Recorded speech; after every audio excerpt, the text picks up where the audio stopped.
Okay, hello everybody. Welcome to this week's episode of Step into the Pivot. We are back. Evie and I are back, and we have a wonderful guest today. Welcome, Kevin Husted. Kevin, we are so happy to have you here.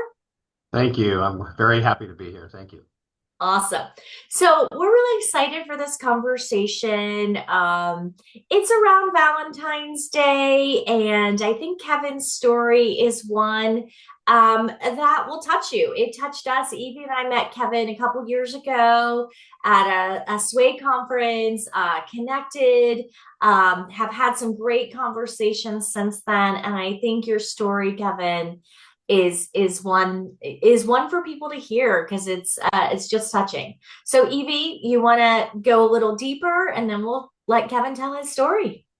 Yeah, Kevin, thank you so much for being here with us. And like Teresa just mentioned, we met at the first, I believe, Sway conference.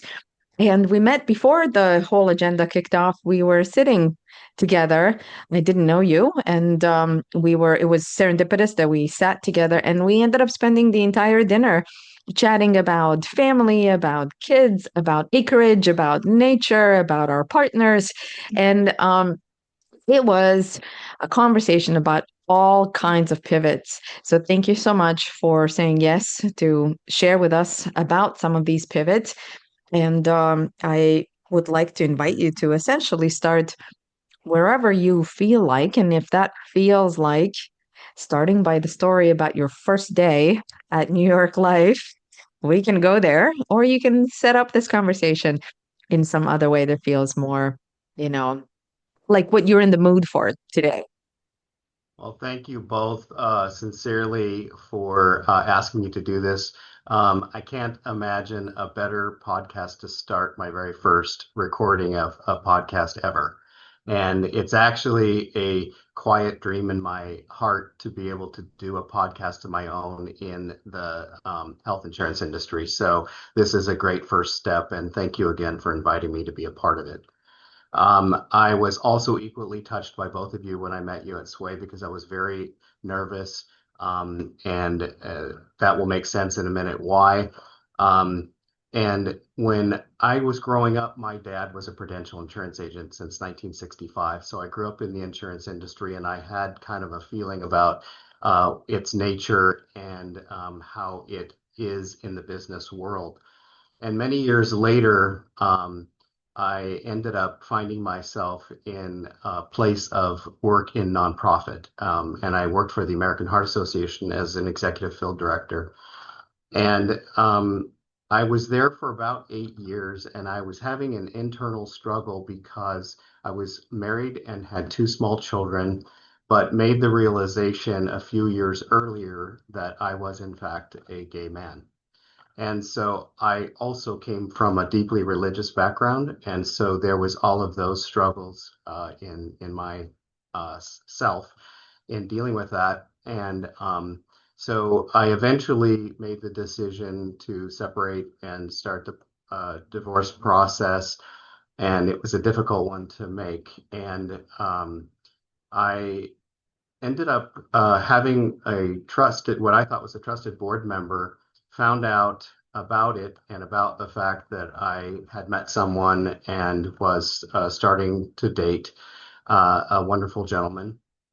And she took that to my executive director, and it ultimately ended in me being fired. And while I want to say that the American Heart Association itself would probably never have agreed to that, but this was on a local level, and so it never got any further than that. So I was kind of spinning out in a new relationship, dealing with a divorce, being a young father, and trying to find my place in the business world because I had children to take care of, and so somehow I ended up being recruited by a friend of mine to come in for an interview to New York Live. And the interviews were fantastic, and I had the personality they were looking for, and they knew about my background with my father. And so I went through that process, and the first day at New York Life, I was at the front desk signing the contracts And a gentleman there that was well known in the community as a high producer at New York Life came up to me and said, "Hey, Kevin, are you official with New York Life?" And I said, "Actually, I'm just signing these contracts, and then I have to have fingerprints done downtown at the police department, which is a requirement, and then I'll be official." And he said, "Don't worry about that." He said, "That's just to make sure you're not a latent homosexual." And my heart just kind of froze, and I thought to myself, have I made the biggest mistake ever?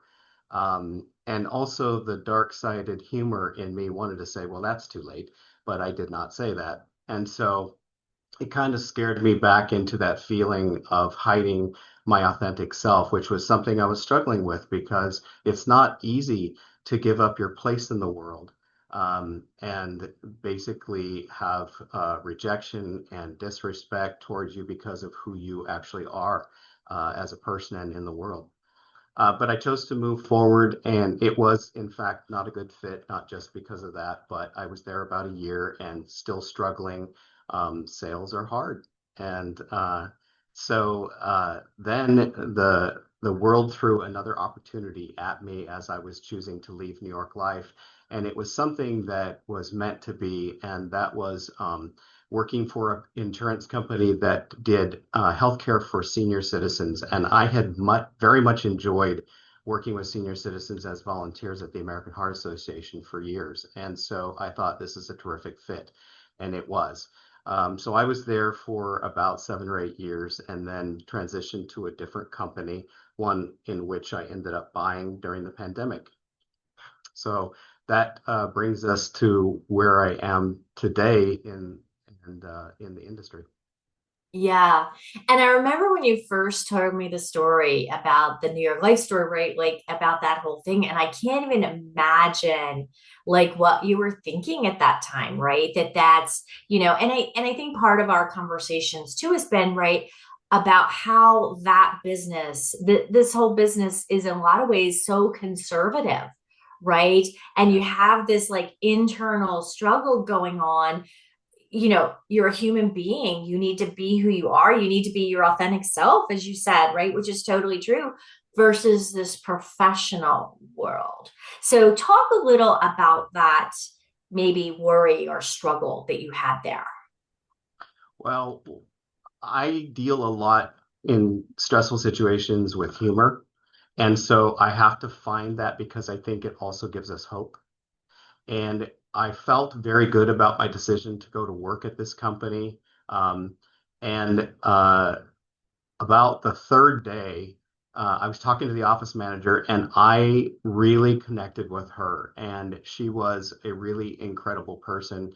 And we laughed a lot and enjoyed each other. And we were talking on a Friday night, the end of my first week. And she said, I came to her and I said, I wanted to talk to you. And she's like, oh my gosh, are you quitting already? And I said, of course not. No. And I said, I just have something on my mind and on my heart. And I said, I promised myself to be my authentic self. And so I need for you to know that I am gay and I have a partner, and I just won't lie about that. I want to be able to be me. And she started laughing.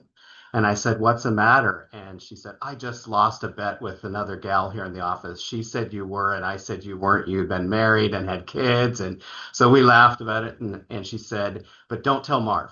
Marv was the owner of the company. And I knew he was a conservative guy, but a very great guy. And so then I'm like, okay, that's fine.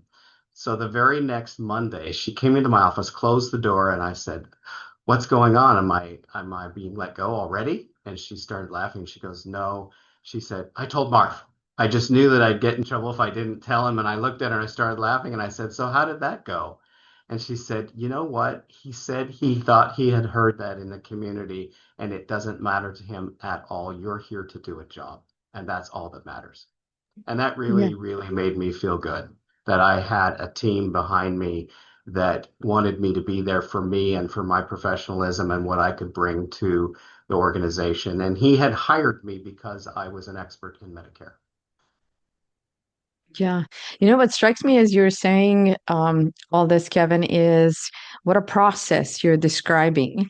I think sometimes when we think about anything that's big that we want to share, that we feel like I must share this for the health and wellness of my whole being, that it's going to be a one-time experience. Here I am, I'm shaking, but it's a process. You've had to, in other words, you're giving us all these examples in which you're time and again revealing what's happening for you, expressing something. And, I'm just thinking about what how that has from a chronological time standpoint. Like it's a lot, and it's an ongoing thing. So just carrying that weight of coming out basically time and again and time and again. It's not the one conversation. I'm just gonna I'm this is the day and that's it. That's gonna be it. Does that resonate when I'm just thinking about all these circumstances you had when you had to deal with it? That's very true. And it is weird because sometimes it feels exhausting because Yeah. you think to yourself, a heterosexual person does not have to go through this. Yes. They are seen in the world as they are expected to be seen. And whether they hide pieces of who they really are, whatever that is up to them. But I, most of the time now, I ended up buying the company. So I own the company and I have to keep reminding myself I am HR. And I know I'm a good person. I'm a good dad and I'm a good grandfather, a good husband. And I bring a lot to the industry, and I've met wonderful people like you guys, and I'm getting braver and happier in who I am. And I think it makes me a better advisor. It makes me happier in the world. There are times when things happen in presentations with clients where I just feel so connected to them that it just naturally comes out without me even thinking about it. And it makes the relationship stronger because they know I'm authentic. Yeah. And so yeah, totally resonates with what you're saying. And it is kind of sad that you have to like, keep doing that in some ways. But I think now I feel like knowing you just these couple of years that to me you're in a really great place. I know that we talked about you had a client situation, right? Who helped you kind of make that inroad, and I thought that that was a great story as well. Can you talk about that story, because I Uh, think it's important to this whole picture. Absolutely. Appreciate you bringing that up. So I have been the last number of years, I've had a contract with the state of Washington for the healthcare exchange, and it requires a lot of marketing, and I've been really pleased with the different ways that that has worked. And I had a young lady come in with a friend of hers who actually ended up being her partner, and I could tell in the beginning of the interview with them about their health insurance needs that she was incredibly nervous, very, very uncomfortable. And through the process of finding the path that I knew would put her at ease, she was shaking, trying to describe to me her need to find the way to be insured and find safe medical care where she felt safe being able to see a doctor and be able to address her own personal health issues. And so I just kind of reached across. I did not touch her, but I reached across towards her and I said, um, I'd like you to know that you have a advisor that is here for you, will always be here for you, and is a part of the LGBTQ community. And she started to cry, and she did not expect that, and it completely put her at ease. And I myself realized how shaken I was that that came out so easily.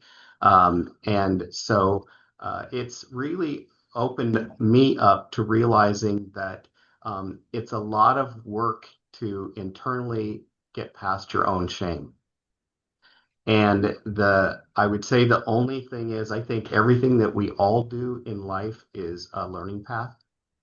And so the last couple of years have been very challenging because there's been a trajectory taking us backwards in some thought processes. But I've been um, feeling very positive about the fact that in reality, it's a lot about what media is projecting. It's not a lot about human beings. And the people I'm meeting are amazing.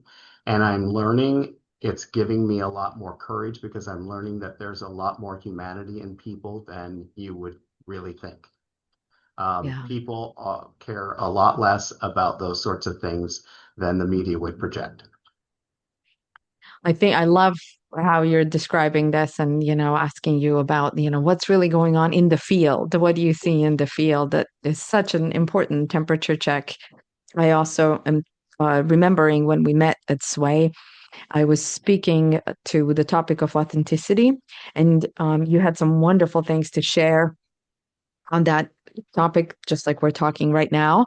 And I use this definition that I've been using since of authenticity, skill, poised, and humanity. And I was giving a different example at the conference, but right now you're giving us such an amazing example of that combination. I call it the SPH factor. And then I ask people, like, are you paying attention to how high or low your SPH factor is? And so when I'm thinking about you in that conversation with your client, if you don't have the skills to actually be a good advisor, the conversation can be very heart-centered and beautiful, and it can really change their, that moment for them emotionally. But you still need to know what you're doing, right? When you're actually giving them some advice. So in order to be authentically there for them, you got to have the chops, the skills. The Right. poise is you being able to stay cool, calm, and collected and regulated. You have to, with your nervous system, regulate while they are dysregulated. They are nervous as you're describing them. You are staying regulated. And then you show your humanity. That is what lands. And I think that in some ways we had a different, like lighter example before where your a previous coworker says to you, I lost a bet.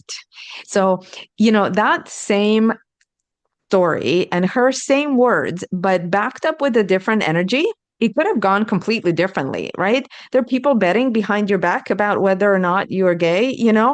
But the energy that she's sending you, the presence, the authenticity is supportive.